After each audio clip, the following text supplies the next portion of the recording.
sessions that transform their lives. And some people are coming from other churches, tuning in from other places to learn about this. This has been my joy, actually, is to teach leadership, which I cannot do at night on a Sunday morning. This is very special. Just a reminder that everything that you are being taught in these second books, these books have been written all over the world, many different languages, take advantage of them. Of course, everything that we teach here is built on the principles of the kingdom of God. So we definitely want you to get all the books on the kingdom. And of course, the leadership books we advise you to get are the books that are being displayed, vision, of leadership, and of course the books that are dealing with being in charge of your destiny and how to make that happen. Spanish is one of our major distribution languages, so we're very proud of ourselves being one of the leading distributors in South America. In Honduras this past week, I was shocked to hear that the president came and briefly because the country, his first remark was, I read your book.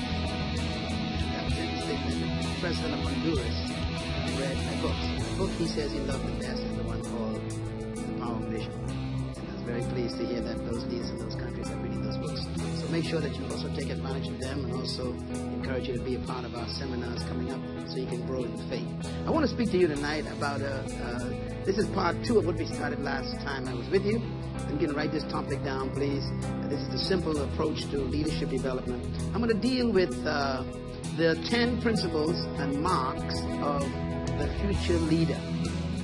The 10 principles and marks of the future leader. Please write that topic down. This is continuing from our last session where we talked about the introduction of the 10 principles of leadership. I'm going to deal with some of the marks, how you can tell who will be the successful leaders emerging in the next 10, 20 years. And I use the term future leaders intentionally because the leadership styles of yesteryear will not work anymore. Things have changed. The environment has changed, and what it's going to take for you to be effective as a leader, a woman or a man, a male or female, is going to have to be very, very distinctly different. However, principles never change. So it's important for us to learn the principles, even though things are changing. Our focus tonight will be on understanding the process of discovering and developing your leadership ability. I'm talking to everyone. I'm so happy that so many of you are here tonight, because normally when people hear about leadership, they think it's for someone else. It's not for them. This is very much a struggle for me over the years, especially dealing with people from developing countries and former colonies, for them to believe that leadership is not reserved for a small group of people who are the elite, who somehow have gifts that we don't have. But the concept of leadership that I have discovered changed my life, and that is that every human being possesses leadership potential. Most of them will die as followers, and this is the tragedy. And I'm trying to prevent that as much as I can to every developing country, beginning with my own country here in the Bahamas. And this is why we focus so much on leadership here in this ministry, but also in the nations that we travel to. And our invitations are coming from left and right now all over the world. Many countries are calling us to come and teach them leadership from our perspective. I want to begin talking for a minute about the few comments concerning the art of leadership. The art of leadership. I am convinced that every human being possesses leadership ability. But leadership is not really a right, it's a privilege. People don't have to follow you. So it's always a privilege for people to call you a leader or see you as a leader. That leads to my third point. True leadership has more to do with attitude than with technique. Most of us who have heard about leadership programs or leadership seminars or leadership colleges, you normally go to those places to learn techniques or methods of controlling people or organizing people or motivating people. But leadership is not really much about technique. It's more about attitude. Attitude is something that no one can teach you. Attitude is a result of a belief system. So really, leadership is born, first of all, out of a belief that a person discovers that gives them a conviction that changes their attitude. This, therefore, is what I call the spirit of leadership versus the leadership spirit.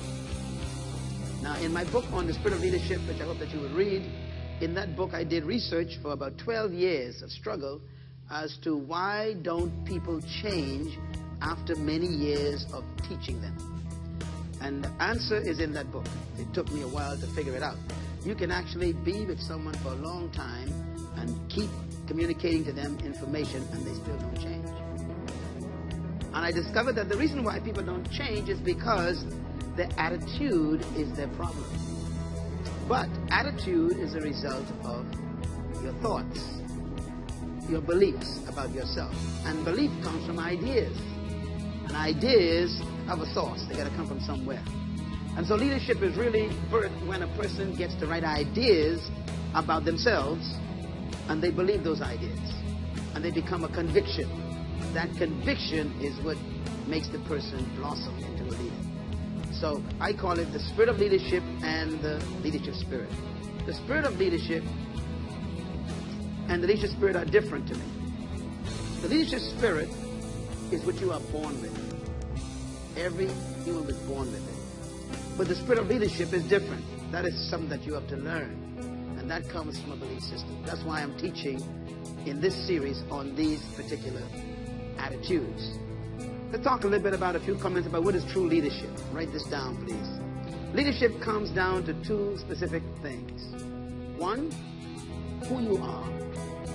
And two, how you think. Who you are and how you think. Leadership is not a matter of controlling people, dominating people. It's not about having a lot of people even follow you. Matter of fact, many great leaders never sought followers. Leadership is about discovering who you are and then how you think about who you are. Another important point I want to make is that your attitude is more powerful than your aptitude. Again, we're talking about discovery of self versus thinking correctly. Aptitude has to do with your education. Attitude has to do with your belief. I have met people with PhDs in physics who think like slaves. And that's because their aptitude did not change their attitude, because education is not the same as revelation.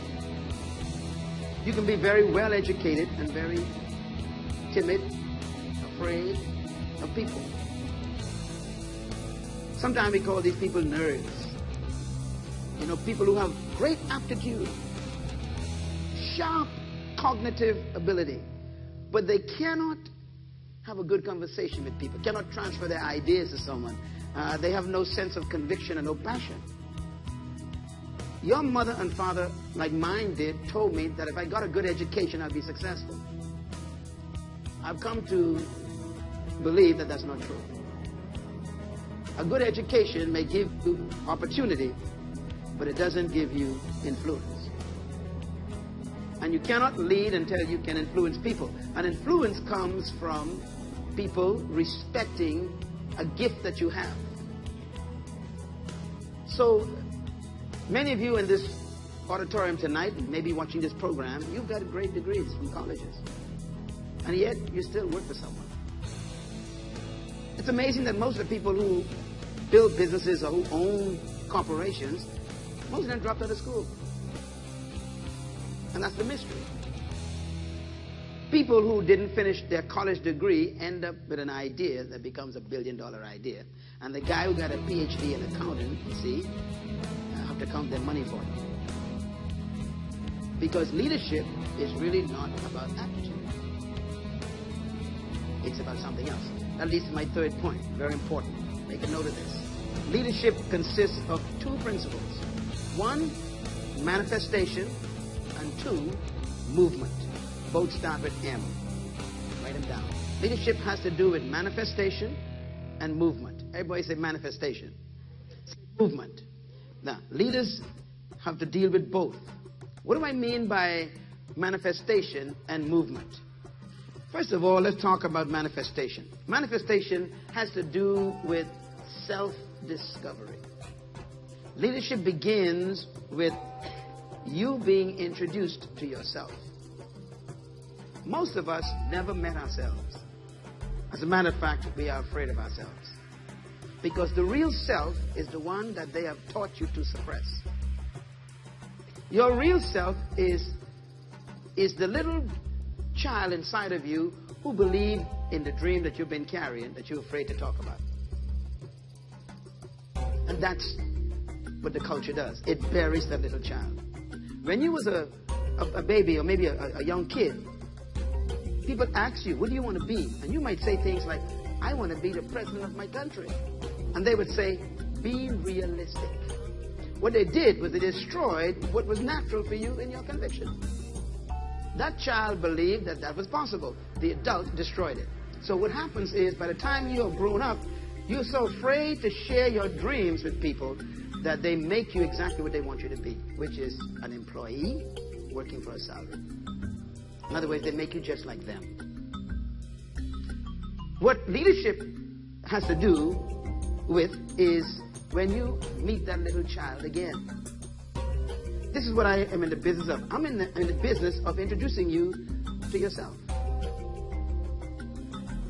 Most people died and never show up on earth. They always were someone else. Matter of fact, most of us are exactly what the culture made us.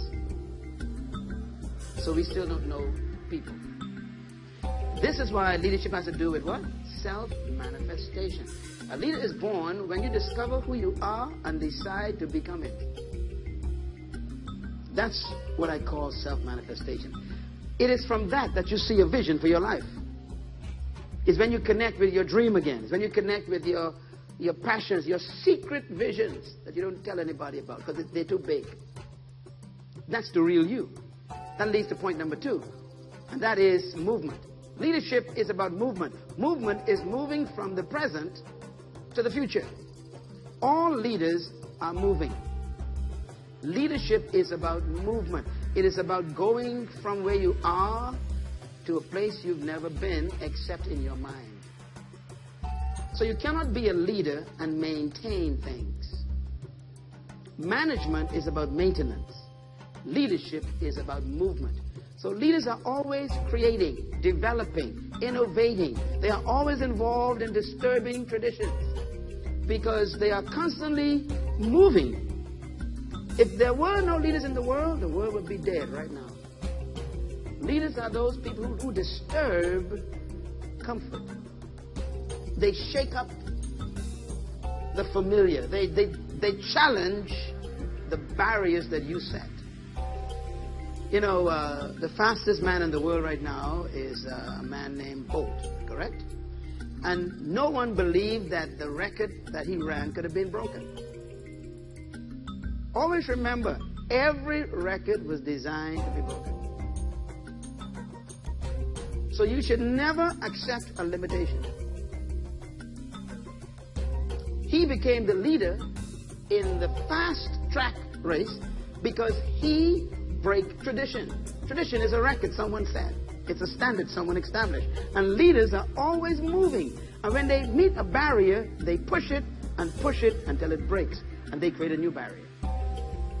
And this is why crisis comes to make leaders move. If you stay one place too long, life will bring a crisis to move you. So when we talk about crisis in the world, that's a good thing. It means that it's time to move. Invent new ways of handling economic development, social development, new ways of handling politics, new ways of handling building a country, new ways of starting new businesses or new environments or new culture. In other words, crisis comes to disturb tradition. Most of the leaders in history were born out of crisis. Think about Nelson Mandela, born out of crisis. Mother Teresa, born out of crisis. Sir Lyndon Pinling, born out of crisis. Martin Luther King Jr., born out of crisis. We remember people who crisis produced. Maybe that's why you're having a little problem right now. Life is about to produce a leader. So don't curse a crisis. Study it. It comes to make you what you thought you could never be. I'm going to share with you again my philosophy of leadership, why I do what I do. This is what I believe, and I study this from that great book called the Bible. First of all, I believe that trapped in every follower is a hidden leader. That motivates me to work with you. Number two, I believe that every human being was created to lead, and they were designed to dominate, but not to dominate people. They were designed to dominate in an area of gifting. That leads to point number three. Leadership potential, therefore, resides in everyone. It doesn't mean they're going to develop it. It's like a seed who never becomes a tree. The tree is in the seed, but it could die and never bring forth a tree. So it is with you. You were born with a leader on the inside, but your environment can actually be toxic, and you will never become what you were born to be. That leads to point number four. You were born to lead, but you must become a leader. Now, I believe this with all my heart.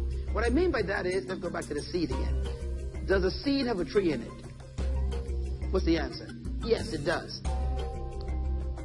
Does life guarantee that the tree would come out of the seed? No. What would make the tree come out of the seed? It has to go through what? A process. So even though the tree is in the seed, it has to become what's in it.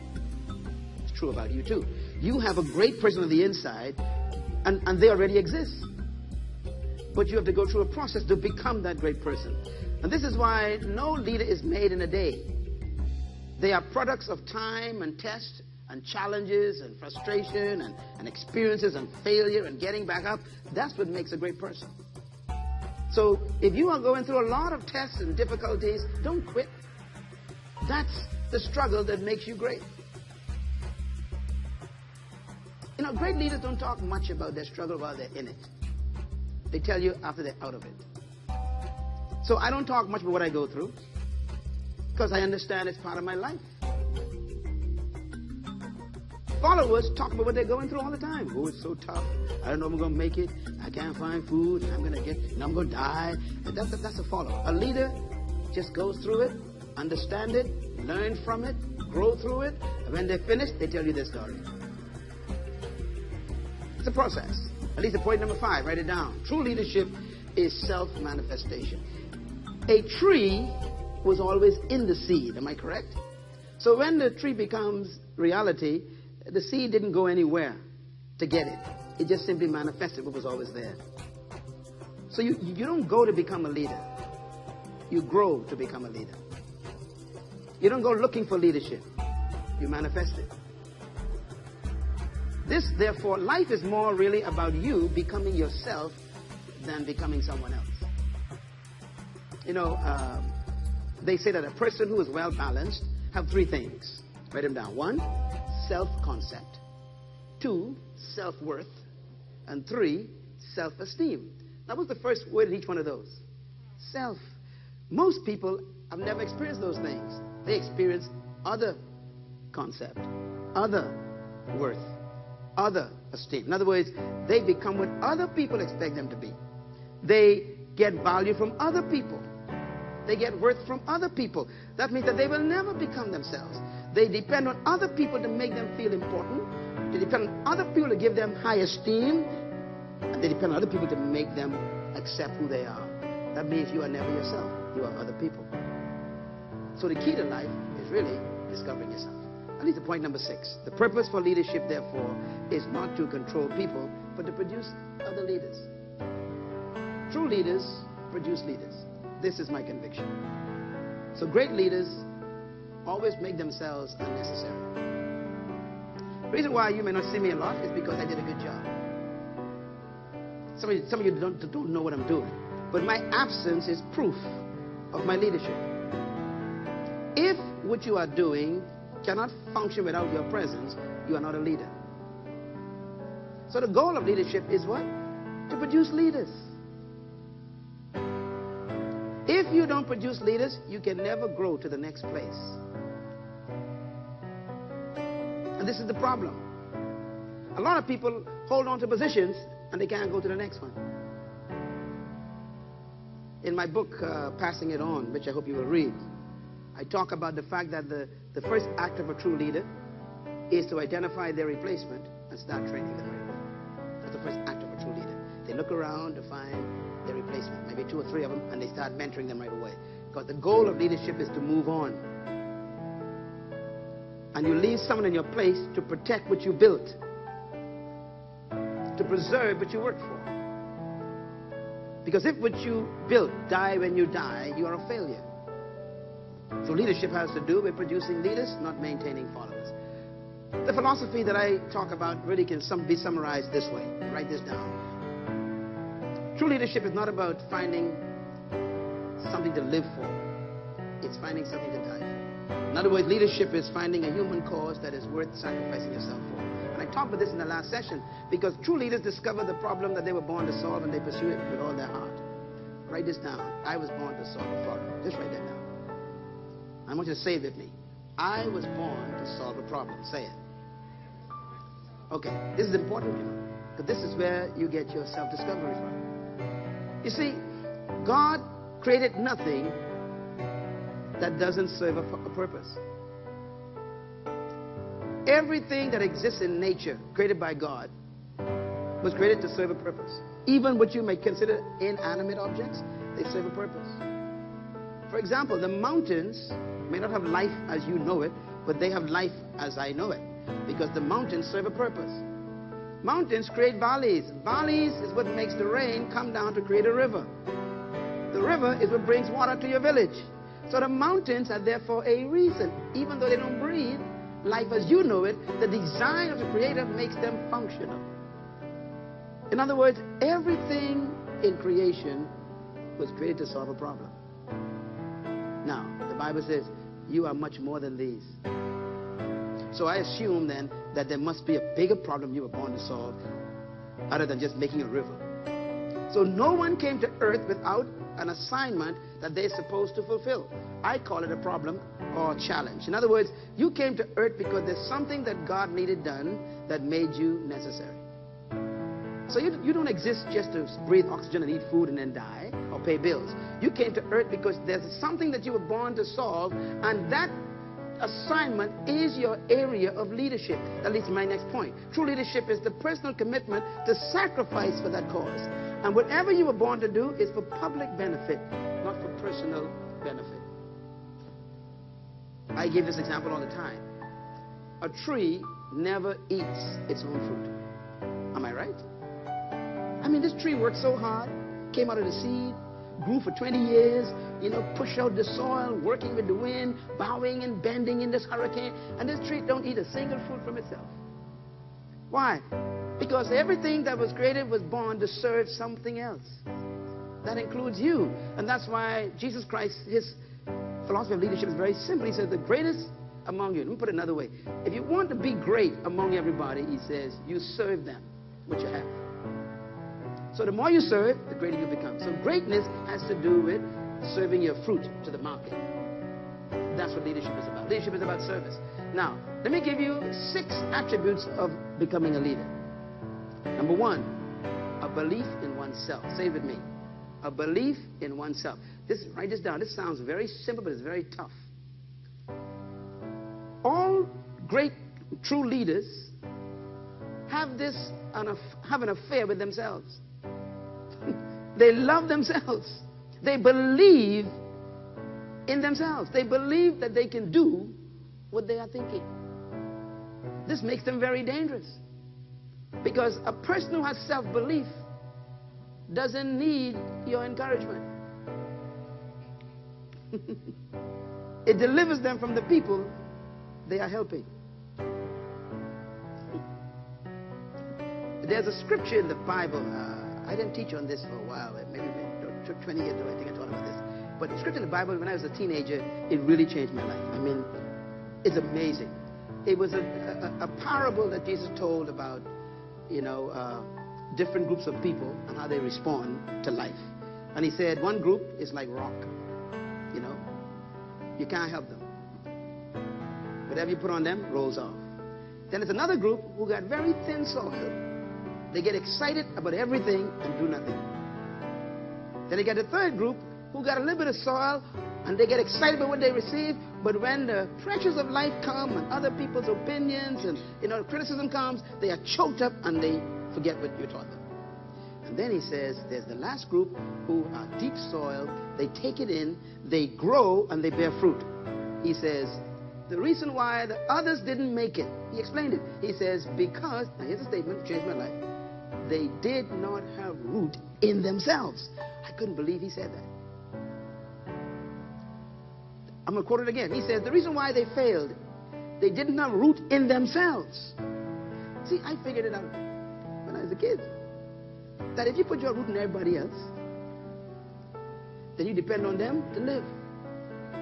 The root of the tree is the source of its life. So if your roots are spread all over the place, then you got to hope that the place is successful. You got to hope the place got water, or you're going to die. He said, get root in yourself, just in case people withdraw their water. Find self-belief. That leads to point number 2.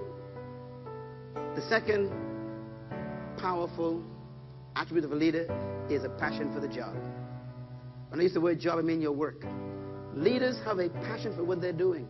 Now, passion is an important word. Passion has more to do with internal motivation than external motivation. In other words, a leader's passion is internally motivated by a conviction, and therefore they are not afraid of failure, because their capacity to start again is on the inside.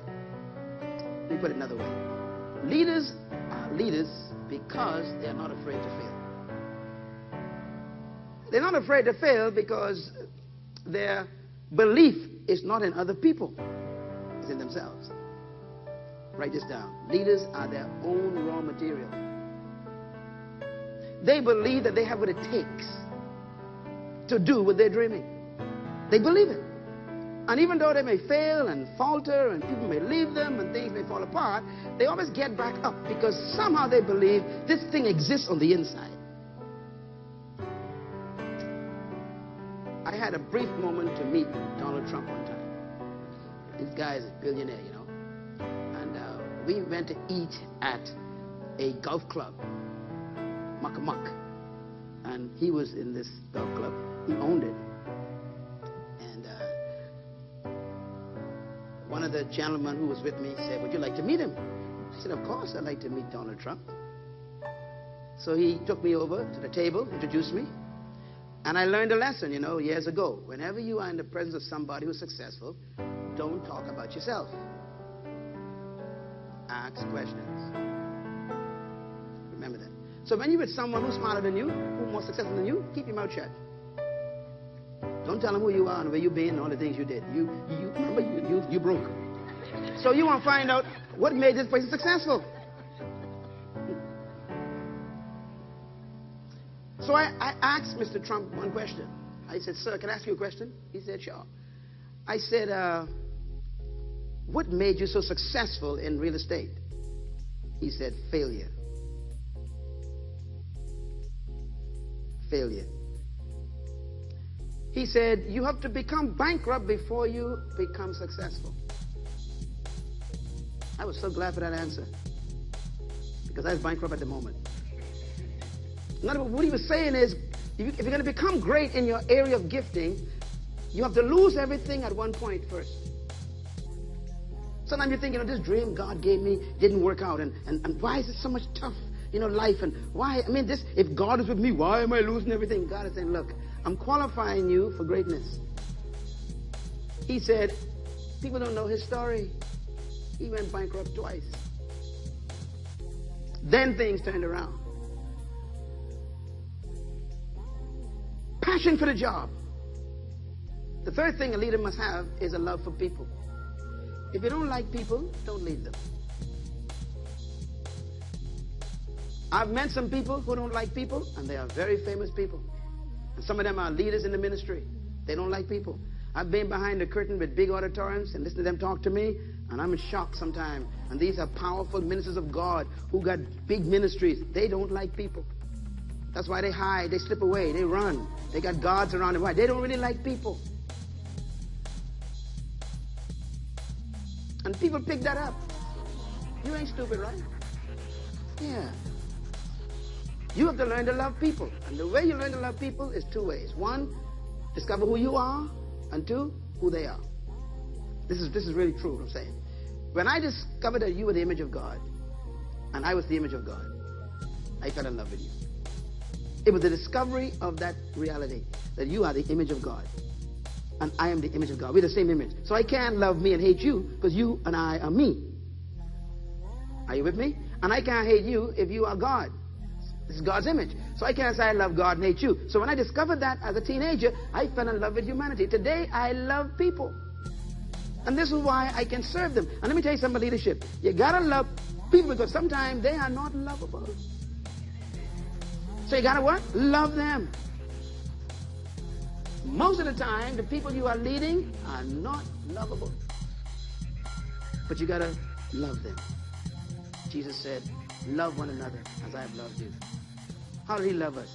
It says, while you were yet a sinner, he died for you. He chose to love you, and you didn't even know you needed his love. He said, love people like that, because he knew who we were. We were his image. Okay, number 4, leaders must have the capacity for aloneness. One of the greatest attributes of leadership is getting used to being alone.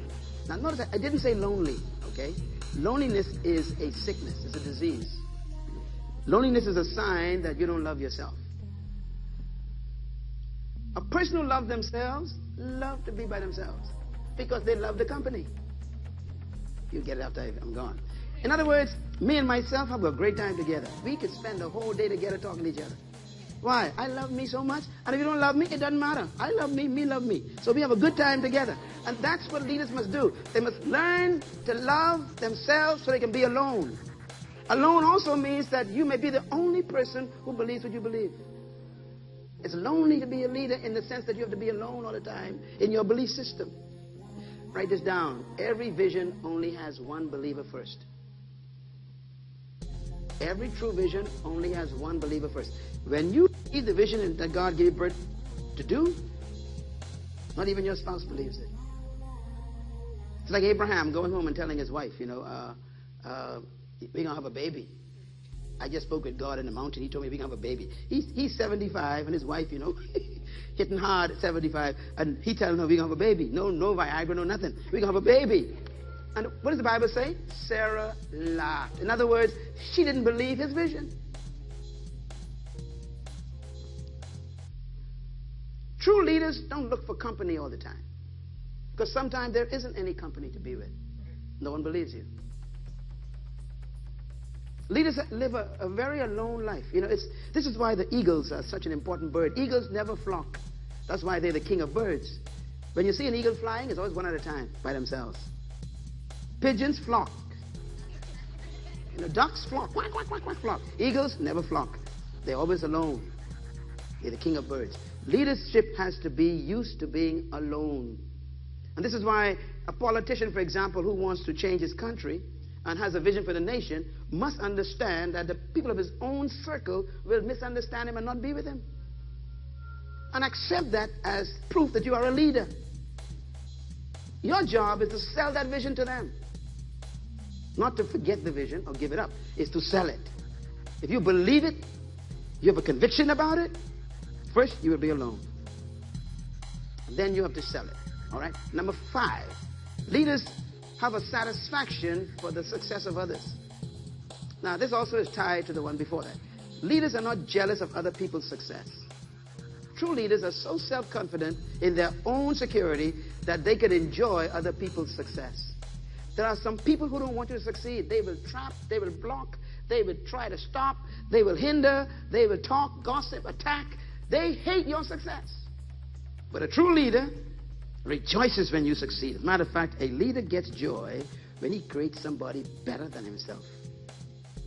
I like the mind of Jesus Christ. What a leader he was. Here's his philosophy of other people's success. He said, it is better for you that I move out of the way.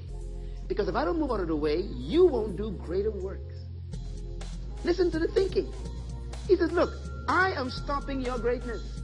So I'm going to move on the side so you can become greater. He used the word greater. Greater works than I have done. Greater. Your success is my joy, he says. True leaders do not try and hinder other people's greatness. They actually take credit for it. The Apostle John, I never kept reading this. You should read the 1st, 2nd, and 3rd John, just before Revelation. Read those 3 books. John had disciples. He's a very strong guy, powerful master teacher. And John said in those books, he says, "It is my pleasure and my joy that my children walk in truth." And then he says, "I wish above all things that you would prosper and be in health, even as your soul." He was wishing for their success. Sometimes it is very dangerous to succeed around your family. Does anybody know what I'm talking about? Your family could actually hate you because you're successful. They can't enjoy your success. And it tells a lot about their mentality, that they are still dealing and suffering from inferiority complexes, low self-esteem, poor self-worth. They have contaminated self-esteem, and they cannot enjoy other people's success. But true leaders love to see people achieve greatness.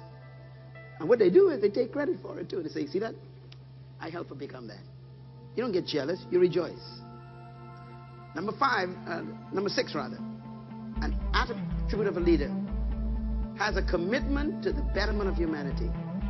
All true leaders want to see humanity advance. Now notice I use the term humanity, not yourself. True leaders have a strange love for humanity. If you study all the great leaders in history that we remember and we revere, they never had personal ambition. They had public ambition. Think about Moses, what he went through for those people. That's why we love and respect him. Think about Joshua, what he went through for those people. That's why we love and respect him. Think about Daniel. Daniel says he prayed for his people to be delivered from the slavery in Babylon. It wasn't for him. He wanted the people to be free. That's why Daniel is remembered. David stood before that giant, not for himself, but because of what the giant was doing to his people and his God. He was fighting out for somebody else. You remember David? Nelson Mandela. It was for the people he went to jail. Mahatma Gandhi. It was for the people he went to jail. In other words, all great leaders constantly focus on humanity. Humanity. We need more leaders in our countries who have a love for humanity instead of their own pocketbook. Many leaders go into positions to get their peace, not to bring peace. Many leaders go into positions to fatten their own pockets, not to make sure the empty pockets of the people are filled. They're not true leaders. These are parasites. These are leeches with titles. They suck the blood out of humanity instead of giving humanity life. Great leaders always work for the betterment of people. That leads me now to how to lead effectively. How do we lead effectively? All right. I want to give you a list that you must remember, okay? And this will take me about 3 months to teach this one slide, but I'll just give you the list, okay? This is what I call how to lead effectively. First, leaders create things. Write it down. Leaders are creators. They can take nothing and produce something. You give a leader a boat and you turn it into a fishing industry. They create things. You give a leader a piece of property, he turns it into a farm. Secondly, leaders are builders. They're involved in building. The leader, as a creator of culture, he builds the culture that he wants in the organization. Leaders create the organization, and then they build the culture that they want. They actually establish the mentality in the environment. Thirdly, leaders maintain. Now, I want to say carefully with this word. They maintain and sustain the culture that they want. They don't maintain and sustain the organization. They maintain the culture. In other words, if I want a culture of excellence in my organization, then I maintain that culture at all costs. You don't allow the culture to wane or to fall. So leaders maintain quality, even though they change productivity. They even change products, but they keep the quality. They maintain quality. Number 4, leaders are always involved in changing things. They are change agents. Leaders are always fixing things that are successful. Paradox. If something is working, leaders will fix it. Paradox. If it's doing well, they will fix it. They don't wait for things to break down or become obsolete. They even change when it's successful. That leads me to point number 5. Leaders are developers. Leaders are those who reproduce after their kind. Managers have to understand that you cannot manage people. Human beings are too complicated to manage. In my book that I wrote some years ago, the book is called Becoming a Leader. Please read that book. I talk about management in there and how we can fuse management with development. You can't manage humans. You can develop humans, but you can't manage humans. Humans are too complicated. They are emotional muck. You can't, you could take a gun and force me to do something, and that's not management. That's dictatorship. You can't really manage people. You can manage a copy machine, you can manage a computer, you can manage, a machine. But humans need to be developed. So a leader is one who develops people. When he meets them a certain way. When he leaves, they are different persons. Most of you who came to this ministry years ago, you're not the same person. You learned so much, you didn't even know what you learned. And you changed. And that's a sign that there's leadership in this house. Your development is a sign that somebody has tapped into your greatness and encouraged it to come out. This is what leadership is about developing people. All right. 6 marks of a future leader.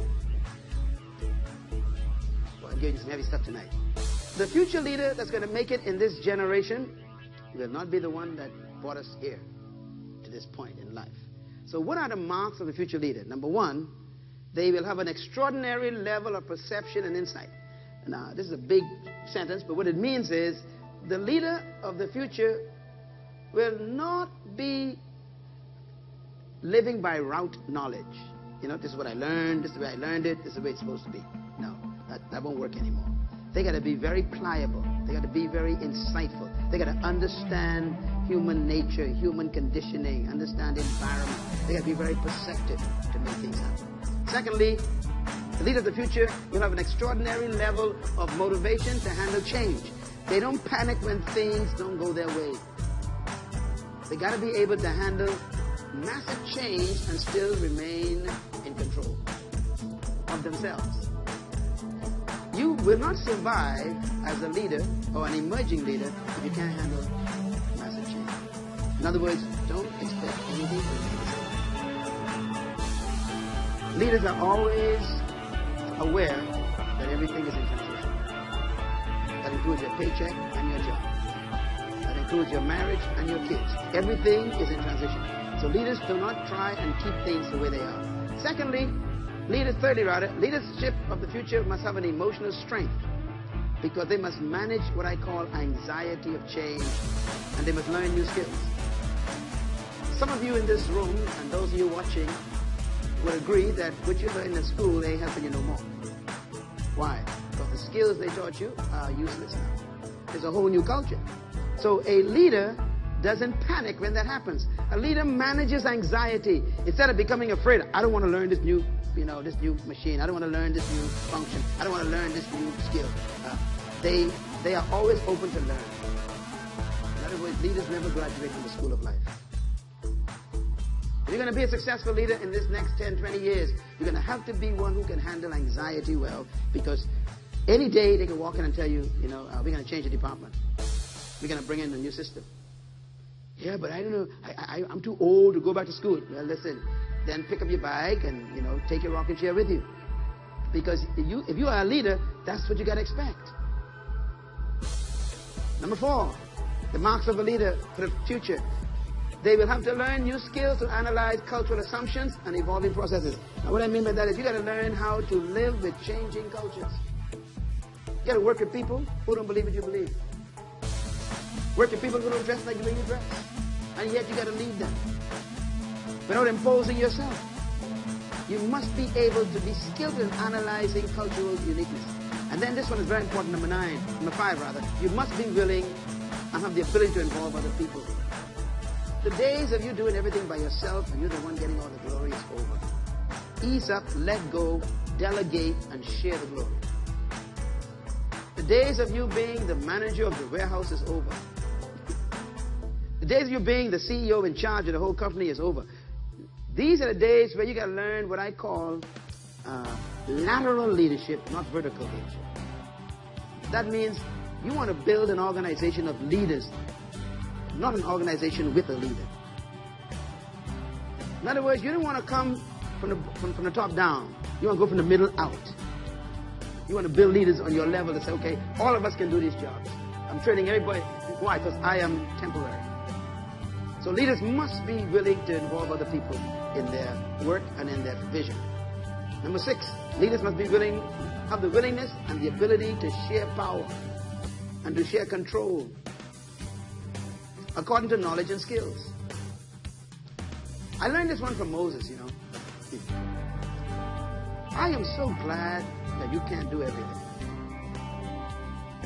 Because if you could do everything, you wouldn't need nobody. So God made sure you can't do everything. He made sure of that. As a matter of fact, I'm going to write a book in the next couple of years. The book is going to be called Divine Defects. God makes sure that everyone has a defect.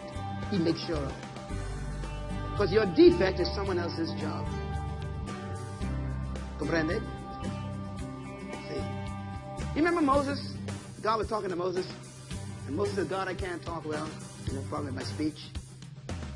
And he started, using this as an excuse, why he shouldn't be the leader. And God's answer was very strange. And most people don't like his answer because it doesn't go well with the charismatic movement. Of course, I embrace all of God's answers. God says, Moses, let me quote it. This is found in, write it down, Exodus chapter 4. Okay, read that chapter. That's your homework for tonight. God says, Moses, I know you cannot speak. Okay, so let's get that over with. Don't tell me what you cannot do. I know you cannot do it. Then God tells him why he couldn't speak. It's shocking. God says, who makes men dumb? Who makes men deaf? Who makes men blind? Who makes men maim? Is it not I, the Lord? Now he's explaining to Moses why he can't talk. In other words, there are some handicaps that may come from demonic influence, some from maybe, natural situations, or maybe from disease or whatever. He said, but there's some of them I myself created. He said, most of the reason why you can't talk, because I am the one who make men deaf, blind, dumb, and maimed. Watch this now. He says, I did that, and then God shifts to this strange statement. He says, therefore, go. In other words, I am not going to heal you. See, Moses expects God who turned the fire in the bush and who turned the snake in, the rod. This is a powerful God. He's going to heal my town. God says, I ain't going to touch your town. I'm the one who messed it up. Watch this now. He said, because even now, your brother Aaron is on his way to meet you. And he'll be here in a little while. And he will be your mouth. In other words, he was born for the purpose of speaking for you. So if I heal you, he don't have a job. You don't understand how deep God is. In other words, God designed people with different skills so you could need them. So a true leader knows their weaknesses. Write it down. A true leader knows where they're weak. And, President Ronald Reagan was an actor in Hollywood. This guy was an actor. Can you believe that? And he became the president of the United States. And in my estimation, he's one of the most successful ones. He was a true leader. He's a thief who actually dismantled communism. But Mr. Reagan was asked a question one day. And, the media was very, sarcastic with him. Because they figured just an actor who rode horses, in cowboy movies, he was like a cowboy. So they figured this guy running America, he's just a cowboy. So they asked him a question. He wear cowboy boots all the time being president. And he had a cowboy hat. He's a Western guy with the President of the United States. Some of you might not even remember him. But they asked him a question. They said, Mr. Reagan, it's amazing. You seem to be doing all right. They said, what is your secret to your presidency being so successful? I never forgot the answer. I was in college. He said, I staff my weaknesses. Oh, that's deep. I staff my weaknesses. What he's saying is, where I'm weak, I hire somebody who gets the strength. So all my weak areas, I got these strong people around me who can do it, and I get the credit. In other words, a great leader will share power and control with skill. You can't do everything. And sometimes we get this attitude, this is my company, this is my department, this is my government, this is my administration, my. You stay right there. There are people around you who will sabotage your life. And there's some people working in your department right now who are making your life a hell. Why? You don't want to give them any credit for nothing. You want to take all the glory.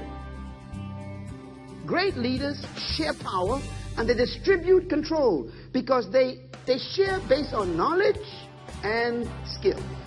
When I choose members of the board of this ministry, a very powerful board, strong board.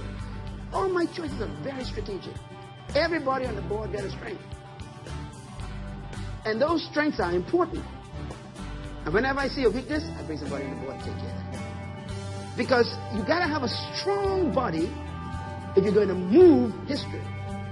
And the body consists of eyes and nose and mouths and hands and feet and fingers. You got to have all these parts working. Do you realize your head cannot pick up nothing? Your head can't take you nowhere. Your head can't see. It can't hear. It can't do. Your brain can't do nothing. And yet it claims to be the head.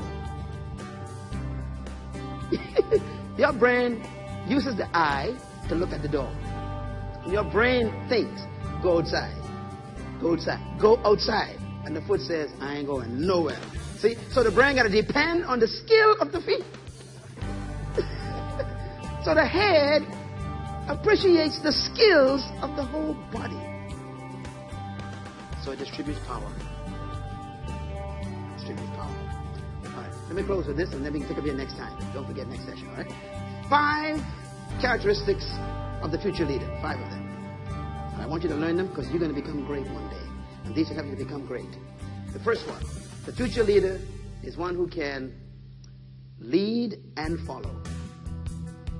The days of you being the leader permanently is over.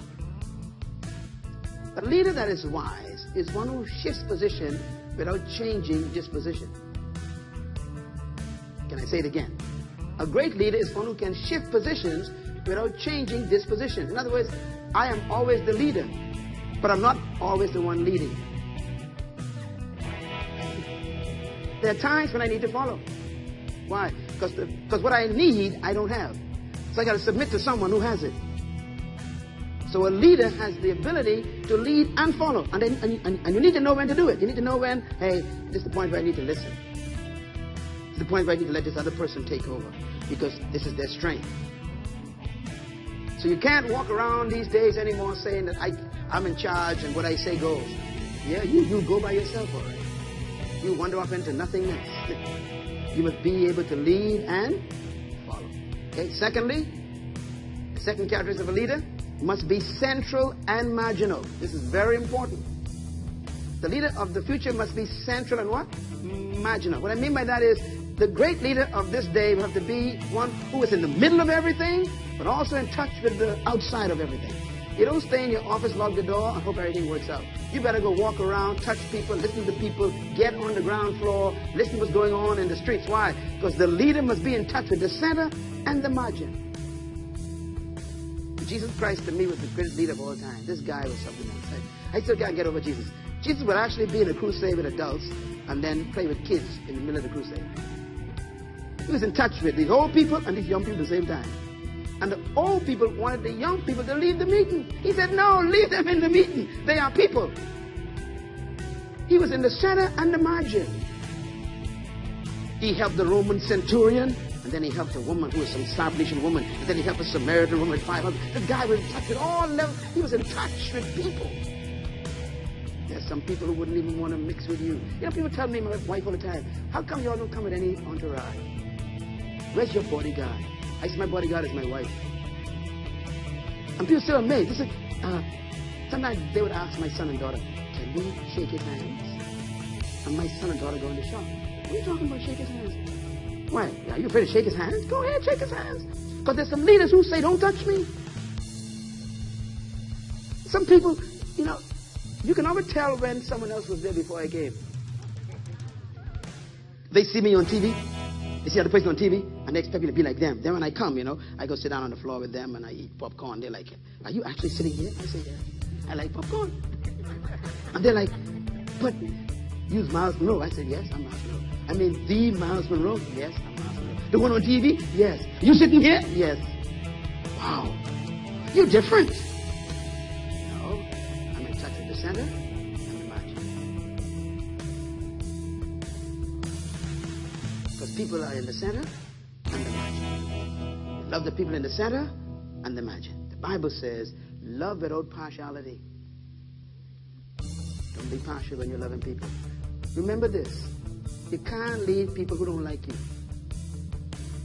Write that down, man. That's important. Some of y'all make enemies that people can follow me. You don't make enemies that people follow you. Eventually, people are going to get rid of you. I'm telling you. You don't treat people with respect and love all the people, no matter where they're located. Eventually, they're going to become your problem. You know, one of the things they said about the founding father of our country, Sir Lyndon Pendley, I'm sure you heard about it in the last few weeks, where we celebrated our 40th anniversary, how he was able to be, the prime minister, and yet go to Andrews and sit on the floor and eat crab with an old woman. They said, and people remember that. He was in the center and the margin. There are some people who come down in the margin, but their mind is still in the center. Can I say it slow? There are some people who will come to the margin. They pretend to be with you, but their mind is in the center. They don't want to be with you. They come for votes. You need someone who is real in touch, genuinely love the margin and the center. I don't pretend nothing in my life. I'm telling you, what you see is exactly who I am. I'm sure you know me long enough. This is me. Sometimes visitors come here, from around the world every weekend. They still come here, and they come shake my hand, and they'll say, you mean you just stay here with all the people? I said, yeah. You stay with us? I mean, if you just walk up to you, I said, yeah. And the kids, I said, yeah. He said, whew, you're different. I'm sitting there going, what are you talking about different? This is normal. These are people. You can't lead and up. You can't stay locked up in some ivory tower, say you're a leader. Most people are ivory tower dwellers because their people's skills are so poor.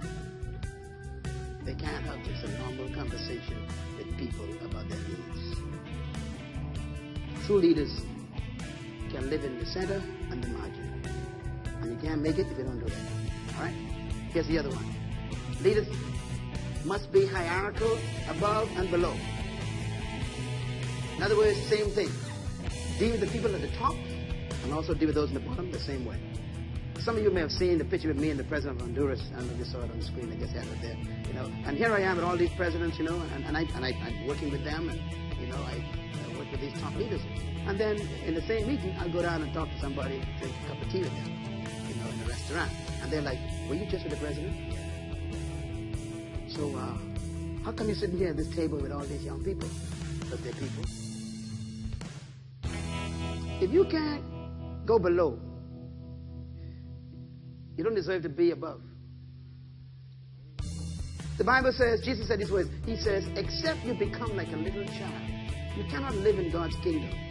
He says, and except you accept men like a little child, you cannot be my disciple.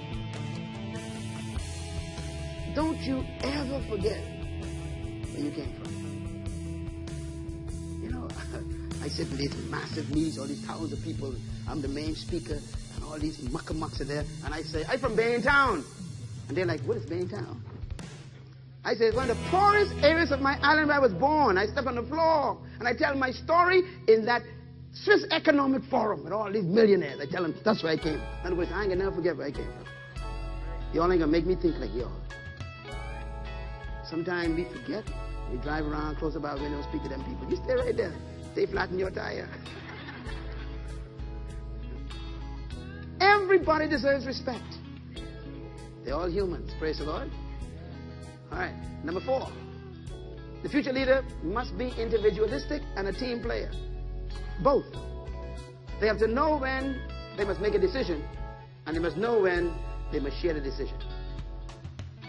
In other words, the leader of this next century will be a leader who knows, I don't know everything, but I know that I'm responsible.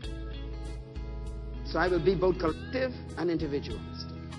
I will be personal and also team player. You have to be both. All right. Number 5, must be perpetual learner. Leader must be perpetual learner. I read and study. I go to conferences. I sit in other people's session and take notes. You know why?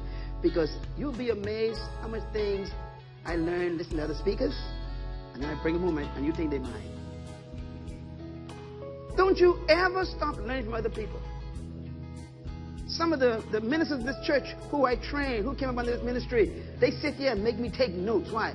They discover things I never knew. Some of the greatest teachers are the ones you taught. So you must always be a learner.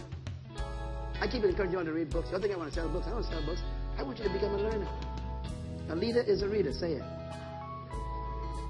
Yeah. The only difference between a leader and a reader is the first letter.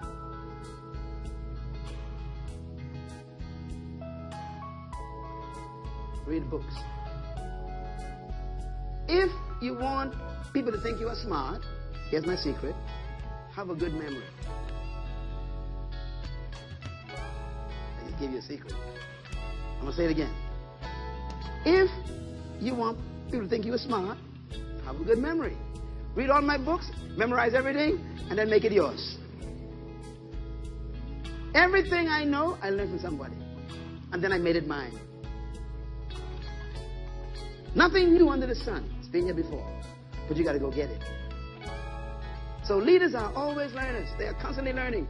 And I want you to know that in the next session, we're going to be talking about the 10 principles of leadership. We're going to be talking about how to wake up that leader. 10 specific things you must do. Don't miss the next session. But I believe that tonight, sitting in this room in your chair, is the kind of leader that can make the 21st century a beautiful place. You have what it takes to change the world. You do. And some of you probably, wonder, is that possible? That's why I'm talking to you. That's why God helped me talking to you. I'm talking to you because you know me. You know where I came from, South Street. And then you see me with 100,000 people, the heads of state, which means that if he did it for me, and that's why he tells you to come back home. Go back home and tell them. Show them. Be with them. Because sometimes you think that, these people got this special gift or something. That ain't true. They just discovered something about themselves. And I hope you find that self. This is my heart. For you to discover who you are. In that is your gifting. And your gifting is your area of prosperity. I want to encourage you. And, I'm thinking maybe sometime later this year, I'm going to have a couple of private sessions where I talk to you about how to how to market yourself, how to market yourself, how to turn yourself into money. But everybody here is money. But being able to know how to market is tough because you're not taught that. And you and I have our wealth on the inside. We are made in market. Let's pray. Heavenly Father, thank you for giving us the privilege tonight to learn a little bit about your plan for us. Thank you for the reality that we are born to be. Thank you for giving us examples around us that inspire us. Thank you for giving us hope that we won't die the way we were born. We won't be staying where we are. I pray for those who have been discouraged, for those who have had their bankruptcy experience. I pray for those who are at that moment where they want to throw the towel in. I pray for those who are at the point where they feel that nothing's working. I petition you, Lord, on behalf of them, that you will speak to them right now. Let them hear your voice that says, the best is yet to come. Help us to believe in the future more than we believe in the past. Help us believe in what you told us, not what our eyes see. Help us to trust what you showed us, not what our eyes are telling us. And help us to believe that is possible. Pray for a supernatural visitation by your Holy Spirit. For you said in your word, Lord, and do it tonight. You said that when the Holy Spirit comes upon us and lives in us, the old will get their dreams back, and the young will see visions. And the handmaidens will prophesy what they see. Holy Spirit, do your work right now.